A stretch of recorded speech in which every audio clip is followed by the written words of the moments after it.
Hey guys, it's a little cold in Georgia today. I hope y'all are doing well. I wanted to talk about something that came up. I was at this women's entrepreneurial networking event tonight called Sisters, Sisters Atlanta, I believe. It was great. And during it, at the end there, we did this like round where people all sat together, the women, and we all talked and met each other. And the first woman I talked to, the first woman I talked to was sharing with me that at some point that she had lost a child, and she had lost it because she had fibroid cysts. And it was interesting to me how so many people, so many women that I've met over the years, they've either had fibroid cysts, Bartholomew cysts, ovarian cysts, cervical cancer, some kind of reproductive organ mishap in a sense. And coming from that myself, also, and having had similar cyst tumors in my reproductive organs, I'm sitting here thinking, and then it's just that, okay, well, that's odd, all these commonalities. And then one of the healers I worked with over the years, and actually a few of them have mentioned this to me now, but how in the Native American culture and the indigenous cultures, how when women in the tribes would have their moon cycle or their, monthly cycle, that if any of them were irregular or had some kind of issue in their reproductive organs, that all of the whole tribe would actually stay in, acknowledging the fact that there was something wrong with the tribe, that the tribe was sick, that the community was sick.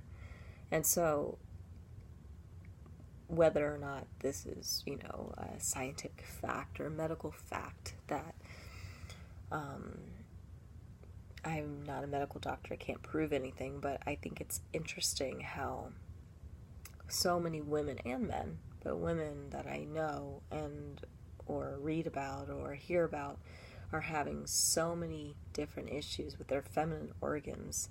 On top of that, a society that, over centuries has never been really receptive to even men being nurturing, or us nurturing the creative spirit. It's always been very practicality, rationality, logic, math, science based. The arts are always kind of dismissed, expressing yourself dismissed.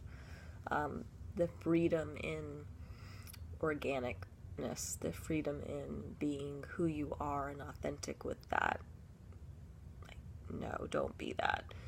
So I'd like to sit and wonder here if there's a correlation, just like these indigenous cultures, Native American, etc. cultures, when they would see that the monthly for the women was off, and they would call back their tribe and make sure that everyone was there and well before the tribe went out again to whether it was hunting or gathering or anything, traveling in general, that maybe we are able to look at our societies across the world and start to demand, in a sense, that we are taking care of ourselves first as a human race versus everything else that seems to come first. I don't understand why people don't see this, and not just with females, and not just with their sexual organs. I mean, just in general, the lack of self-care, the lack of life skills, the lack of knowing how to be human is so drastically forgotten, especially in the United States. And I feel like the world is becoming more and more westernized because of what other people in other places, countries, see the United States, had become. And then it's funny here because so many people in the U.S. are going out of their way And maybe it's 25% of the United States, so maybe it's a small percentage still, but there's a big group of that percentage who are educated and intellectual and creative, and they're going to other countries for healing. They're going to other places and studying about